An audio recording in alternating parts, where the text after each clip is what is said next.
Dunia kita luas, begitu luas, hingga manusia baru menyentuh sebagian kecil darinya. Gunung bernafas, laut yang gelap seperti menyembunyikan rahasia purba, dan langit yang kadang memuntahkan hujan tak biasa. Ada banyak hal di bumi ini yang belum pernah kita mengerti sepenuhnya. Di tempat-tempat tertentu, alam berbicara dengan cara yang tidak kita pahami. Tidak semua bisa dijelaskan oleh ilmu pengetahuan. Tidak semua berakhir dengan jawaban. Hanya di channel Keanehan Dunia, kamu akan melihat fakta yang jarang diketahui. Teori yang tidak semua orang berani bicara.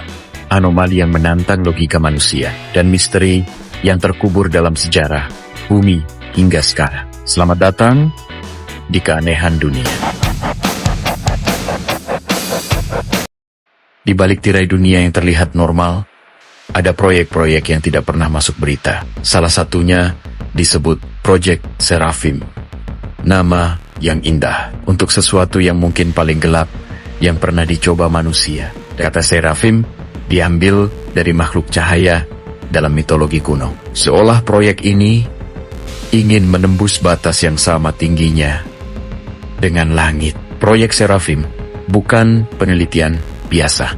Ini bukan tentang senjata, bukan tentang energi, bahkan bukan tentang eksplorasi ruang angkasa. Seraphim memiliki tujuan tunggal, membuka portal menuju realitas lain. Bukan sekadar teori, bukan sekadar percobaan laboratorium. Seraphim percaya bahwa di balik struktur ruang waktu kita, ada dimensi yang berdampingan, seperti bayangan yang selalu mengikuti tubuh manusia. Tak terlihat, tapi jelas eksis. Mereka menciptakan mesin bukan mesin biasa. Mesin yang bekerja dengan resonansi gravitasi dan gelombang elektromagnetik berkekuatan ekstrim. Mesin yang konon mampu meretakkan batas antar realitas. Pada fase awal, mereka melakukan uji coba skala kecil. Benda logam menghilang beberapa detik. Kembali dengan perubahan struktur atom yang aneh. Ada objek yang kembali lebih berat. Ada yang kembali lebih ringan. Ada yang kembali, tetapi dalam keadaan hancur. Namun, titik baliknya terjadi ketika mereka mengirim makhluk hidup pertama, Seekor primata dengan sensor di seluruh tubuhnya, dimasukkan ke dalam atmosfer medan mesin Seraphim. Kilatan putih sunyi lalu ruangan seperti kehilangan gravitasi. 30 detik kemudian, primata itu kembali, masih hidup. Tapi matanya kosong, seolah ia pernah melihat sesuatu yang terlalu besar untuk dijelaskan. Setelah itu, giliran manusia. Ruang eksperimen digambarkan seperti ruangan putih tanpa tepi. Subjek yang dipilih disebut manusia gelombang rendah. Orang-orang dengan pola otak tidak umum, hipersensitif terhadap frekuensi. Mereka ditawari, ingin melihat apa yang tidak pernah dilihat orang lain. Mereka tidak tahu bahwa kembali tidak dijamin. Eksperimen dimulai dengan getaran rendah. Subjek pertama duduk tenang, mengenakan helm sensor. Cahaya berubah ungu.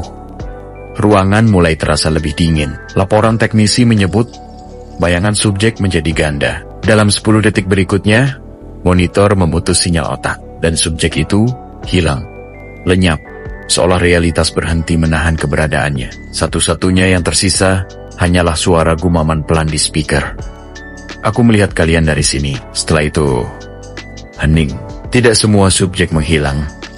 Beberapa kembali, namun tidak sama. Ada yang pulang dengan mata yang terus melihat sudut ruangan. Dan yang paling menakutkan, satu subjek kembali tersenyum. Namun di rekaman thermal kamera, suhunya tidak menunjukkan tanda kehidupan. Seolah tubuh fisiknya hanya wadah kosong.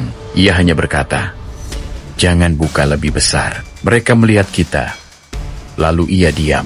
Seperti patung, dokumen resmi menyatakan proyek ditutup. Namun, perangkat frekuensi tidak pernah dimusnahkan. Energi listrik masih mengalir ke ruang eksperimen. Beberapa percaya proyek Seraphim tidak dihentikan. Mungkin portal itu sudah berhasil terbuka. Dan kini mereka tidak lagi sekadar meneliti. Mereka berkomunikasi. Apa yang dimulai sebagai eksperimen mungkin telah menjadi pintu yang tidak bisa ditutup kembali. Jika manusia menemukan cara keluar dari realitas, pertanyaannya bukan lagi bisakah kita masuk ke dunia lain, tapi apa yang ada di sisi lain kini sedang mencoba masuk ke dunia kita. Setelah eksperimen pertama, Project Seraphim tidak berhenti. Ia masuk ke fase paling tertutup. Fase yang hanya diketahui oleh segelintir peneliti inti. Sebagian besar lenyap. Inilah kesaksian yang tersisa dari mereka yang pernah melihat pintu itu. Dr. Elias Werner, seorang ahli fisika, menulis di log internalnya. Kami tidak sedang membuka portal. Kami sedang memanggil sesuatu.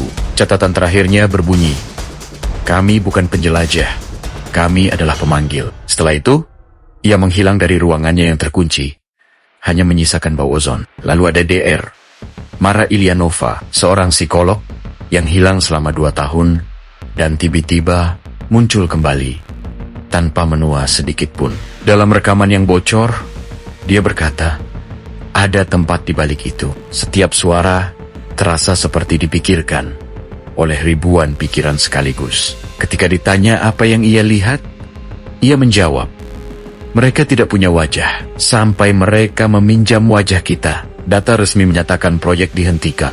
Namun, catatan energi membuktikan mesin masih menyala setiap malam antara pukul 2 dan 3 pagi. Seolah sesuatu masih melakukan kontak. Teori terdalam menyebut Seraphim bukanlah untuk melihat dimensi lain, melainkan untuk menjemput sesuatu dari sana. Dan beberapa subjek yang kembali bukan lagi manusia, tapi pengunjung di dalam cangkang. Project Seraphim bisa jadi hanya teori. Tapi bagaimana jika para ilmuwan Banner telah membuka pintu itu? Dan makhluk yang semula kita cari, kini sedang mencari jalan masuk ke dunia kita. Kita ingin melihat dunia lain. Tapi bagaimana jika dunia lain telah melihat kita duluan? Setelah Project Seraphim dinyatakan ditutup, bab paling aneh justru dimulai. Beberapa subjek yang hilang muncul kembali, bukan di laboratorium tapi di tempat-tempat yang mencoret logika. Pada 14 Mei tahun 2016, kamera lalu lintas di Meksiko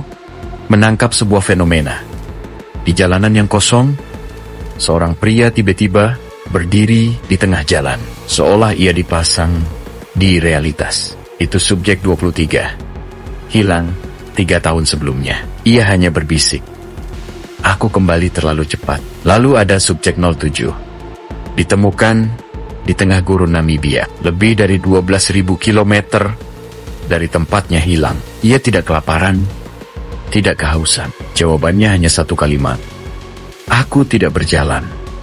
Aku ditarik. Yang paling aneh, subjek 14 yang dinyatakan mati muncul di 2 tempat berbeda pada jam yang sama. Ilmuwan menyebutnya efek gamma dimensi, bayangan eksistensi yang pecah. Subjek yang kembali memiliki sifat tidak manusiawi, tidak butuh tidur, tubuh dingin, dan mampu berdiri diam berjam-jam. Saat dokter memindai otak subjek 11, gambar otaknya menunjukkan 2 pola aktivitas yang tumpang tindih, seolah ada 2 diri dalam satu tubuh. Laporan rahasia menyebut mereka kembali dengan sesuatu di dalamnya. Sesosok pengamat, mereka tidak menguasai tubuh, hanya menumpak, menunggu portal dibuka lagi.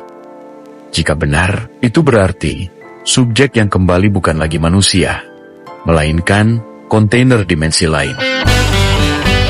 Mungkinkah alasan proyek Seraphim ditutup bukan karena kegagalan, melainkan karena keberhasilan yang terlalu besar untuk dibiarkan publik mengetahuinya? Dan banyak juga rumor yang menyebutkan jika Seraphim masih berjalan hingga hari ini, tersembunyi di balik bendera institusi yang tidak kita kenal, maka mungkin juga suatu hari nanti, langit tidak hanya tempat kita memandang ke atas, ia mungkin juga menjadi tempat sesuatu yang bisa menatap kita kembali. Narasi ini bukan klaim fakta mutlak, melainkan kombinasi data dan informasi yang belum final kebenarannya. Anomali, mitos, spekulasi, bahkan bercampur gurih dengan konspirasi yang beredar. Untuk membuka rasa ingin tahu, bukan memaksakan kepercayaan.